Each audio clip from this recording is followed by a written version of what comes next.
Malam di Filipina yang biasanya tenang, tiba-tiba berubah menjadi mimpi buruk.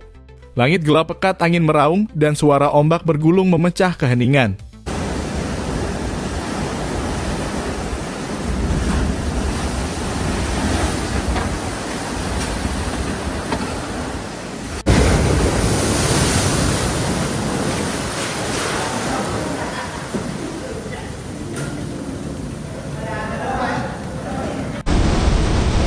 This might be a big one. Yeah, here it is. That's a big one. Oh, shit. Wow. Oh my God. I gotta get the hell out of here. Itulah detik-detik mencekam saat topan Fung Wong, badai kuat yang baru saja menghantam wilayah timur laut Filipina, menunjukkan amarahnya pada Minggu malam 9 November 2025. Topan ini melanda Pulau Luzon membawa angin kencang hingga 230 km per jam, curah hujan ekstrem, dan ancaman banjir besar yang melumpuhkan aktivitas warga. Badan Meteorologi Filipina Pagasa melaporkan bahwa Fung Wong mendarat pertama kali di Dinalungan, Provinsi Aurora, sekitar pukul 9 malam waktu setempat. Hanya 2 jam kemudian badai itu melintas ke arah Kasibu, Nueva Vizcaya, dan meninggalkan jejak kehancuran di sepanjang jalurnya.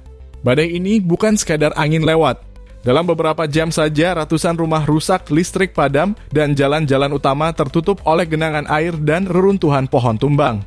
Curah hujan di sejumlah wilayah bahkan menembus 200 mm, menimbulkan potensi tanah longsor dan banjir bandang di daerah pegunungan. Pihak berwenang menyebut sebelum badai tiba, lebih dari 1 juta warga sudah dievakuasi ke tempat aman. Namun tetap saja 2 korban jiwa dilaporkan meninggal dunia, 1 di Catanduanes akibat banjir bandang, dan 1 lagi di Samar setelah terseret arus di jembatan darurat. Mereka adalah sebagian kecil dari jutaan warga yang malam itu hanya bisa berdoa di tengah suara gemuruh langit. Aabutin na!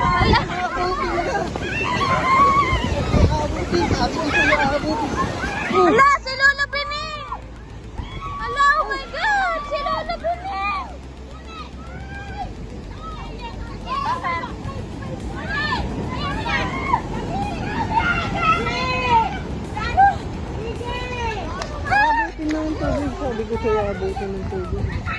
Presiden Ferdinand Marcos Jr. langsung mengumumkan penghentian sementara aktivitas pemerintahan di Metro Manila, menunda kegiatan sekolah, serta meminta sektor swasta menyesuaikan operasi mereka. Keputusan itu diambil untuk meminimalkan risiko karena gelombang setinggi 3 meter diprediksi menghantam pesisir utara Luzon dalam 2 hari ke depan.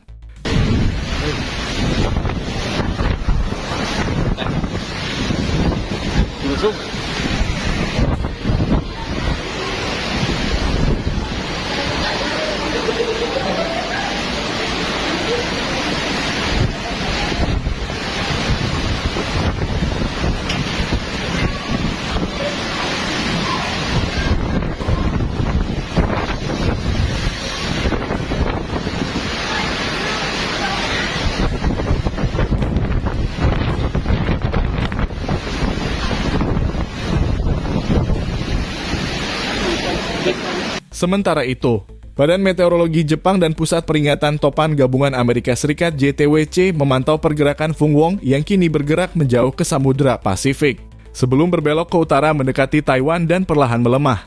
Meski begitu, peringatan tetap dikeluarkan karena sisa tekanan udara dari badai masih bisa memicu hujan deras dan angin kencang di wilayah sekitar. Di tengah situasi darurat ini, hampir 400 penerbangan domestik dibatalkan, kegiatan publik termasuk misa gereja dan pertandingan olahraga turut dihentikan.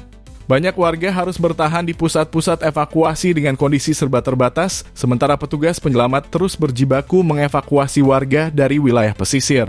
Seorang anggota Kongres Filipina, Jose Teves, menggambarkan situasi yang memilukan ketika ombak semakin kuat. Banyak rumah ringan warga mulai roboh. Perabotan mereka hanyut terbawa arus. Kata-kata itu menggambarkan betapa besarnya kekuatan alam yang sedang dihadapi negeri itu.